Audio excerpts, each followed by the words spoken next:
आप ये जो स्वेच्छाचारिता तरीके से जिस तरह से कर रहे हैं, ये बिल्कुल बंद कीजिए। अगर ये करेंगे तो इसका कड़ा विरोध होगा। हो सकता है कि वो विरोध का स्तर हड़ताल तक भी जाए। क्या प्राइवेट कंपनी की टीम ने यहाँ पर सर्वे किया है, जिसके बाद ये प्रेशर बनाया जा रहा है मिनिस्ट्री पर कि इस हॉस्पिटल को सरकार की से हटाकर प्राइवेटाइजेशन कर दिया जाए। यदि इस तरीके का कोई भी चीज है निजी हाथों में देने का कोई बात है तो इसको तुरंत इस पर रोक लगाइए और इसको वापस ले लीजिए, क्योंकि ये अस्पताल हमारे कर्मियों का अस्पताल है। ये एक बड़ी संख्या है और सबसे ज्यादा इफेक्टेड निजीकरण होने से उन्हीं को नुकसान होने जा रहा है। इसी के लिए हम शुरुआती दौर पे इसका विरोध कर रहे हैं। कि लगातार प्राइवेटाइजेशन का दौर जारी है, तो ये भी एक सवाल उठ रहा है। हालांकि प्रबंधन की ओर से इस बात में कोई भी प्रतिक्रिया नहीं आई। हम कोशिश कर रहे हैं कि प्रबंधन की ओर से पता चल जाए कि वो जो टीम आई थी, क्या सच में वो प्राइवेटाइजेशन होने के पहले सर्वे करने आई थी या क्या पूरा मामला है। क्या बीएसपी का ये हॉस्पिटल जवाहरलाल नेहरू हॉस्पिटल एवं रिसर्च सेंटर प्राइवेट हाथों में चले जाएगा? क्या प्राइवेट कंपनी की टीम ने यहाँ पर सर्वे किया है, जिसके बाद ये प्रेशर बनाया जा रहा है मिनिस्ट्री पर कि इस हॉस्पिटल को सरकार की से हटाकर प्राइवेटाइजेशन कर दिया जाए? इस पूरे मामले को लेकर आज मंगलवार को बीएसपी के सेक्टर 9 अस्पताल के सामने C2 और जो एक्स ऑफिसर्स रिटायर्ड हैं और कर्मी हैं उनके एसोसिएशन ने यहाँ पर प्रदर्शन किया, जिसमें नर्सिंग स्टाफ भी शामिल हुए।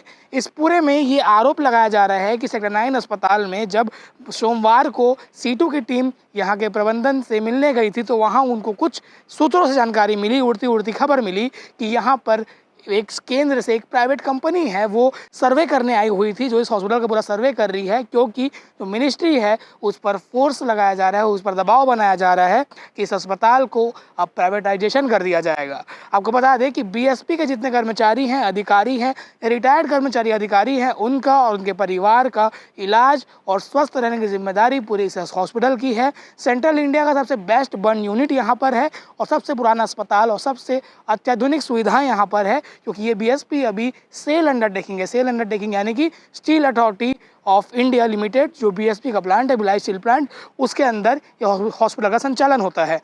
अगर कोई बीएसपी कर्मी है या सीआईएसएफ या एचएससीएल, जितने भी बीएसपी से लगे हुए उद्योग हैं, उनके कर्मचारी हैं, तो उनका यहाँ इलाज बिल्कुल फ्री होता है। और प्राइवेट अगर कोई यहाँ पे भर्ती होता है तो उनके इलाज के लिए काफ़ी पैसा लगता है। पर अभी सवाल उठ रहा है, अगर ये प्राइवेट हो जाएगा तो जो बीएसपी के कर्मचारी अधिकारी हैं या रिटायर्ड कर्मचारी अधिकारी है, तो या ठेका श्रमिक है, उनको जो इलाज यहाँ पर मिलता है रिटायरमेंट के बाद या पहले, या जो भी ओपीडी सुविधा हो गई बीमार होने पर, या इलाज हो गया, या कोई भी सुविधा या किसी भी ऑपरेशन वगैरह का, तो उसमें अनियमितताएं आ सकती है। इसको लेकर सैकड़ों की संख्या में आज इसी अस्पताल परिसर में ओपीडी के सामने प्रदर्शन हुआ, जिसमें C2 से भी जो सदस्य हैं वो मौजूद हुए, साथ ही और भी बाकी एसोसिएशन से भी थे, नर्सिंग ऑफिसर्स भी थे, नर्सिंग डिपार्टमेंट से भी थे, और उन्होंने प्रबंधन से मांग की है कि अगर ऐसा इस अस्पताल को प्राइवेट करने का बिल्कुल भी मंशा है तो उसको छोड़ दें, क्योंकि वरना आगे चल के विरोध और भी उग्र हो सकता है और प्रदर्शन और भी उग्र हो सकता है। तो ये बड़ा सवाल है कि क्या सेक्टर 9 हॉस्पिटल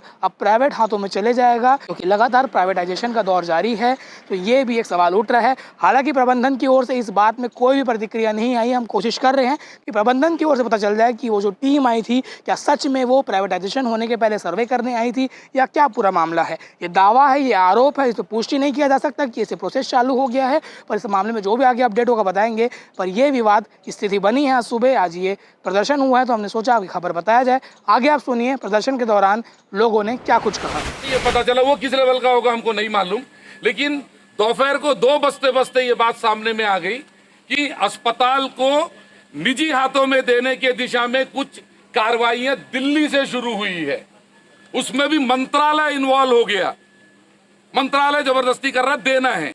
और मंत्रालय बहुत दिनों से बोल रहा है कि हमको केवल स्टील बनाना है, मूलभूत सुविधाएं जैसे एजुकेशन, जैसे शिक्षा, टाउनशिप, ये सब चीजों से वाइंड अप करना है, एम्प्लॉइज को भी हटाते जाना है।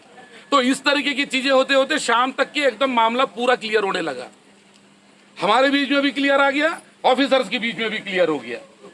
और वो इतना खतरनाक चीज है कि वो ये कहते हैं कि 10% हमारे लिए रिजर्व रखेंगे। पहले बोलते कंसल्टेंसी दे रहे हैं, कोई डिलॉयट कंपनी है उनको दे रहे हैं, उसके बाद बोलते हैं कि 10% हमारे लिए रिजर्व रखेंगे। अरे ये हमारा अस्पताल है, 100% हमारे लिए रिजर्व है, उसके बाद दूसरों के लिए है, पहले तो हमारे लिए है। या इस्पात संयंत्र के जितने कर्मचारी और उनके परिवार के सदस्य जो यहाँ उपस्थित हुए हैं तथा अस्पताल के स्टाफ, जैसा कि हमारे साथी डीवीएस रेड्डी जी ने इसके पहले पूरी चीज़ को थोड़े विस्तार से बता दिया है, लेकिन ये पूरे मामले में आज की तारीख में हमारा जो स्टैंड है वो स्टैंड बहुत स्पष्ट है। वो ये है कि हम मानते हैं कि आज की तारीख में उस तरह की अस्पताल चिकित्सा व्यवस्था नहीं हो सकती जो आज से 40 साल पहले थी, उस तरह की टाउनशिप की व्यवस्था नहीं हो सकती जो आज से 40 साल पहले थी, उस तरह की एजुकेशन की भी व्यवस्था नहीं रह सकती जो आज से 40 साल पहले थी। लेकिन ये बहुत स्पष्ट है, क्या होगी इसके बारे में एक स्पष्ट जानकारी हमारे स्टाफ के पास, हमारे कर्मचारियों के पास, हमारे सेवानिवृत्त कर्मचारियों के पास, ये सभी के पास रहनी चाहिए ताकि ये सुनिश्चित हो सके। दरअसल कल ये बात सामने में आई है कि दिल्ली के साथ में कुछ समाचार नीचे तक आया है कि इस अस्पताल को निजी हाथों में सौंपने की तैयारियां शुरू की जा रही है। तो वो जैसे हमारे संज्ञान में आया तो यूनियन अपनी बैठक बुलाई, उसके बाद बोले कि यदि ये प्रारंभिक स्टेज है, केवल आशंकाओं के आधार पर हम यहाँ पर पहुंच गए और अपना विरोध पत्र दर्ज कर दिए, देते हुए कि न कि यदि इस तरीके का कोई भी चीज है निजी हाथों में देने का कोई बात है तो इसको तुरंत इस पर रोक लगाइए और उसको वापस ले लीजिए, क्योंकि ये अस्पताल हमारे कर्मियों का अस्पताल है और ये कर्मियों के लिए बना हुआ है। कर्मी, उनके परिजन, हमारे सेवानिवृत्त कर्मी, उनके परिजन और यहाँ पर हमारे जो सपोर्टिंग ग्रुप्स हैं जैसे CISF, DPS स्कूल के टीचर्स, नहीं तो FSNL के, LIC के, ये सब HCL के, ये सब लोगों के लिए ये अस्पताल बना हुआ है और यहाँ पर जो रहवासी है वो भी इलाज कराते हैं। आप इसको निजी हाथों में एक बार दोगे तो निजीकरण शुरू हो जाएगा और कॉर्पोरेट अस्पताल का क्या हालत होता है ये हम बहुत अच्छे से जानते हैं। इसीलिए आप कोई भी ऐसा सोच रख रहे हो तो नहीं है। सेवा शर्तों में ये जुड़ा रहता है कि आपको फ्री इलाज देना है कर्मियों को और रिटायर्ड कर्मियों को और उनके परिजनों को, तो आप उस चीजों से मुकर नहीं सकते। आप ऐसा कोई भी दिमाग में आ रहा है तो आप उसको दिमाग से निकाल दीजिए। हमारा ये प्रिलिमिनरी जो विरोध था जिसको दर्ज करने के लिए यहाँ पर आए हैं, यदि ये चीजें यदि ऐसी जारी रहा तो सारे यूनियनों, OA और सबके साथ में हम लोग बातचीत करके ऊपर लेवल पे जाके बात करके और बड़े स्तर पर कार्रवाइयों को शुरू कर देंगे। मैं DVS रेड्डी, उपाध्यक्ष C2।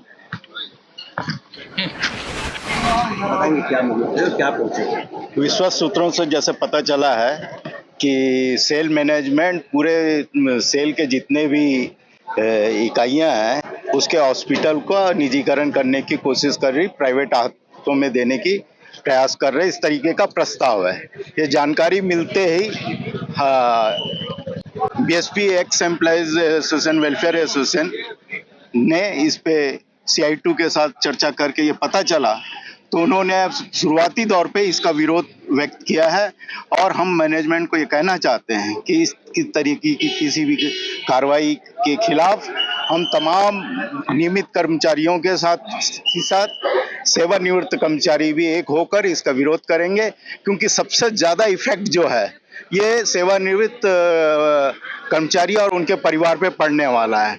40 से 50 हजार सेवानिवृत्त कर्मचारी हैं और आज के डेट में 11,000 के आसपास नियमित कर्मचारी है। उनका परिवार अगर मान लिया जाए, दुगना तिगना भी कर दिया जाए तो 30-35 हजार उनका परिवार है और दूसरी ओर 60-70 हजार से ज़्यादा सेवानिवृत्त कर्मचारी।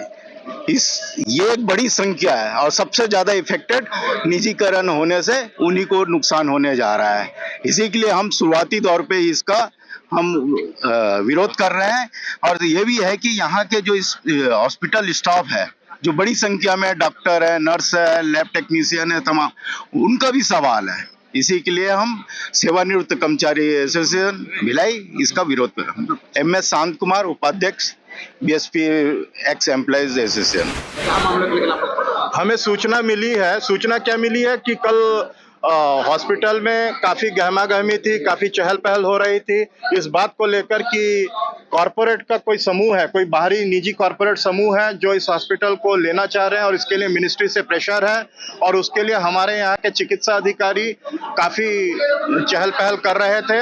जैसे ही हमें यह सूचना मिली है, आज जो भी उपलब्ध हमारे कर्मचारीगण, उनके परिवार के सदस्य और यहाँ के अस्पताल के स्टाफ सब के सब यहाँ उपस्थित हुए हैं और हम लोग Hindustan steel employees union C2 की ओर से प्रबंधन को एक विरोध पत्र देकर यह विरोध किए हैं कि इस तरह के किसी भी पहल का बहुत कड़ा विरोध होगा जो हड़ताल के स्तर तक भी जा सकता है। हम लोगों ने प्रबंधन को यह चेता दिया है कि यदि आप किसी कॉर्पोरेट समूह को यह हॉस्पिटल देने के बारे में सोच रहे हैं या कोई पहल कर रहे हैं तो उस पर तत्काल रोक लगाइए, और किसी भी तरह का अगर अस्पताल सेवाओं में अगर परिवर्तन चाहते हैं तो उसके लिए सभी स्टेक होल्डर्स, चाहे वो यूनियन के प्रतिनिधि हो चाहे वो ओए के प्रतिनिधि हो, सबको मिलाकर सबके साथ चर्चा कर अस्पताल के उच्च अधिकारियों के साथ सामूहिक चर्चा करने के पश्चात आप कोई निर्णय लीजिए। उसके अलावा किसी भी तरह का अगर निर्णय लेंगे तो वह अराजकता उससे उत्पन्न होगी और संयंत्र में अशांति फैलेगी। अभी आपने प्रबंधन को ज्ञापन दिया, क्या सोचते हैं? प्रबंधन को तो अभी हमने सिर्फ ज्ञापन दिया है, कोई आश्वासन नहीं दिया है, उसके ऊपर प्रबंधन विचार करेगी। आपका परिचय? SP डे, सहायक सचिव, Hindustan steel employees union C2।